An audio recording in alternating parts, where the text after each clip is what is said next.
मान्यता के आधार पर फिर से खड़ा करना चाहता हूँ, उस काम में लगा।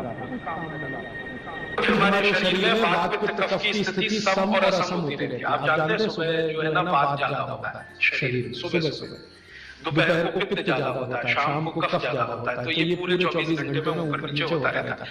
तो 24 घंटे में जो वात पित्त कफ ऊपर नीचे होता रहता है, तो सब्जियों में उसी के हिसाब से औषधियां डाली जाती है। जैसे दोपहर की सब्जी बने दोपहर की, तो मेरी दादी को मैंने देखा था कि दोपहर की सब्जी बनाएगी तो अजवाइन जरूर डालेगी उसमें, और वही सब्जी रात को बनाती थी तो अजवाइन नहीं डालती थी। तो एक दिन मैंने दादी से पूछा कि यही सब्जी दोपहर में मैंने खाई तो इसमें अजवाइन थी, शाम को खाई तो नहीं, क्यों? तो उसने उत्तर तो नहीं दिया। तो उसने कहा मेरी माँ ने ऐसा सिखाया। बस बात खत्म हो गई। अब उस समय मैंने भी मान लिया कि ठीक है उसकी माँ ने सिखाया। अब जब मैंने काम शुरू किया ये चिकित्सा पर, तब मेरे समझ में आया कि अजवाइन जो है पित्तनाशक है। घी के बाद, देशी गाय के घी के बाद जो सबसे ज्यादा पित्तनाशक दूसरी कोई चीज है तो वो अजवाइन है। और दोपहर को पित्त बढ़ता है, आप जानते हैं, और वो स्वाभाविक है क्योंकि खाना खाने के लिए पित्त बढ़ना ही चाहिए। तो उस समय अजवाइन डाली जाती है सब्जी में, क्योंकि दोपहर को ही शरीर को अजवाइन की जरूरत होती है पित्त को सम पे लाने के लिए। तो भारत में ज्यादातर माताएं बहनें ये बात जानती हैं कि दोपहर की सब्जी में अजवाइन चाहिए। दोपहर का दही है ना, दही का मट्ठा, उसमें भी अजवाइन का बघार लगता है। दोपहर की जितनी भी चीजें हैं ज्यादातर अजवाइन ग्रस्त होती है या अजवाइन से बनती है, क्योंकि पित्त को सम पे रखना है। मैं अब इसको बदलना चाहता हूं और मैं ये समझना चाहता हूं और समझाना चाहता हूं कि स्त्रियां जो कर रही हैं वो किसी डॉक्टर से कम नहीं है। बस अंतर इतना है कि डॉक्टर को आप फीस देकर उससे एडवाइस ले रहे हैं। हमारी दादी नानी फोकट में वही एडवाइस दे रही है, धनिया खाओ, जीरा खाओ और ये अजवाइन खाओ, आपके पेट की गैस खत्म हो जाएगी।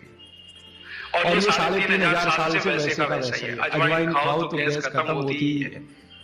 कभी भी आप करके देख लो। आप में से किसी को भी बहुत गैस बनती हो, पेट में एसिडिटी की तकलीफ हो, आज से शुरू कर दो। आप खाना खाया तो उसमें ध्यान रखो अजवाइन ज्यादा रहे, दाल में, सब्जी में वगैरह वगैरह। और अगर नहीं कर पा रहे हैं तो खाना खत्म करते ही थोड़ी अजवाइन खा लो।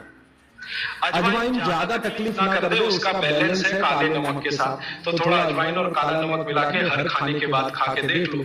3 दिन में ना आपकी गैस बंद हो तो आप जो कहो मैं हारने को तैयार। ये गारंटी मैं नहीं दे रहा हूं, ये गारंटी अजवाइन दे रही है।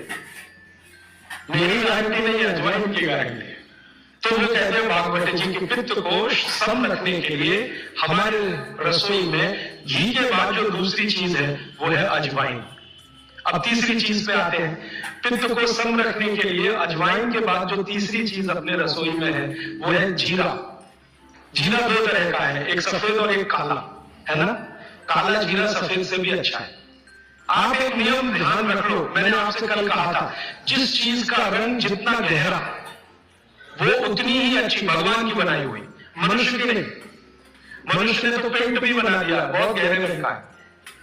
भगवान की बनाई हुई हर चीज में ये नियम आप देखना कि भगवान की प्रकृति की बनाई जो चीज जितने गहरे रंग की है उसकी क्वालिटी उतनी ही अच्छी है। तो जीरा 2 है, एक सफेद और एक काला। काला जीरा सबसे अच्छा, पित्त को खत्म करने के लिए, सम रखने के लिए। तो आपके रसोई में एक हो गया घी देशी गाय का, पित्त को खत्म करने। दूसरा हो गया अजवाइन, तीसरा हो गया जीरा, और एक चीज हींग। हींग तो आप सब समझते हैं ना। हींग भी भगवान की बनाई हुई है, आदमी ने नहीं बनाई। हींग के पहाड़ होते हैं, जैसे पत्थर के पहाड़ होते हैं ना, वैसे हींग के पहाड़ होते हैं। हींग वहीं से आती है। तो हींग है, जीरा है, अजवाइन है और देशी गाय का घी। अब इसके नीचे आता है धनिया। धनिया 2 तरह का है, एक सूखा और एक हरा।